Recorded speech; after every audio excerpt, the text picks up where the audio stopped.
আমরা সুন্নিদের একটাই কথা, আমার মাকে গালি দাও প্রতিবাদ হবে না, আমার বাবাকে গালি দাও প্রতিবাদ করব না, আমার স্ত্রীকে গালি দাও সবর করে থাকবো, সন্তানের বিরুদ্ধে মামলা করা আমি চুপ করে থাকবো, কিন্তু মনে রেখো আন-নাবিয়্যু আওলা বিল মুমিনিনা মিন আনফুসিহিম, my far part my soul, my far part my heart, my far part my love, my far part my life. নবী আমার জান, নবী আমার প্রাণ, নবী আমার কলিজা।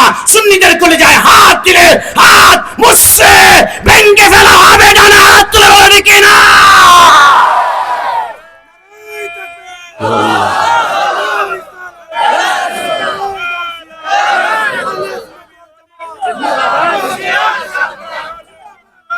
সব সব সব সহ্য করা যায়, নবীর সাথে গাদ্দারি সহ্য করা যায়। এক সপ্তাহ পূর্বে আমি গিয়েছিলাম সিরাজগঞ্জ উল্লাপাড়া। আমি গাড়ি থেকে নামার পরে ছোট্ট একটা বাচ্চা বলল, গোলাম রাব্বানি কাশিমি গরম সুন্নি হুজুর আসছে। আমি বললাম, বাচ্চো ইধার মে আ যাই, এদিকে আসো। ভয় পেয়ে গেলাম। আমি ভয় পাবে না, তুমি একটা নোট করো। হুজুর কি নোট করব?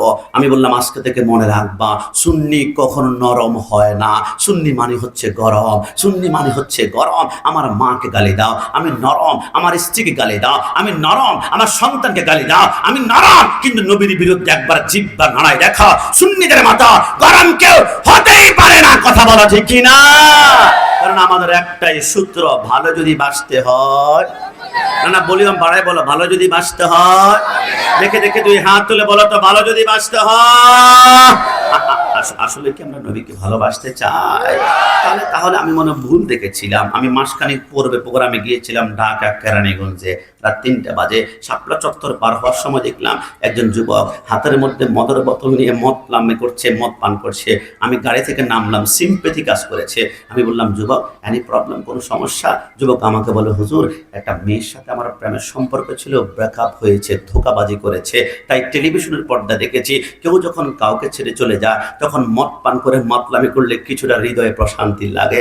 আমি বললাম, যুবক কষ্ট নিস না, তুইও প্রেম করছিস, আমি বললাম রাব্বানি কাশিমিও প্রেম করছি। হুজুর আপনি আবার কার সাথে প্রেম করছেন? আমি বললাম, খোদার কসম, তোর প্রেম তোমাকে অশান্তির সাগরে ডুবিয়ে ডুবিয়ে মারছে, কিন্তু আমার প্রেম রহমতের ধোলা দিয়ে আমাকে প্রশান্তির সাগরে বাসিয়ে রেখেছে। তোমার প্রেম তোমাকে ধোকা দিয়েছে, কিন্তু আমি যার সাথে প্রেম করি 1,000,000% গ্যারান্টি দিয়ে বলতে পারবো তিনি আমাকে জীবনে ধোকা দিবেন না। আমি যার সাথে প্রেম করি আমার মা ছাড়বে, তিনি আমাকে ছাড়বে না। আমি যার সাথে প্রেম করি আমার বাবা ছাড়বে, তিনি আমাকে ছাড়বে না। আমি যার সাথে প্রেম করি খোদার কসম, আমার অন্ধকার কবর, ডানে মাটি বামে মাটি উপরে মাটি নিচে মাটি অন্ধকার। আমার আপনজনরা বলবে, দক্ষিণ পাশে মাটি আরো দে, উত্তর পাশে মাটি দে, সামনে দে, পিছনে দে। আমি যাদেরকে আপন মনে করেছিলাম একজনও পর্যন্ত আমার দিকে তাকাবে না। আমার কবরটা যে অন্ধকার, কোনো লাইট নাই, কোনো ফ্যান নাই, সব আপনজনরা একটাবারে পিছনে তাকায় না, সবাই চলে যায়, সবাই চলে যায়, কিন্তু খোদার কসম ওই কবর পর্যন্ত আমার ভালোবাসার মানুষ আমাকে ছাড়বে না, আমাকে ছেড়ে যাবে না।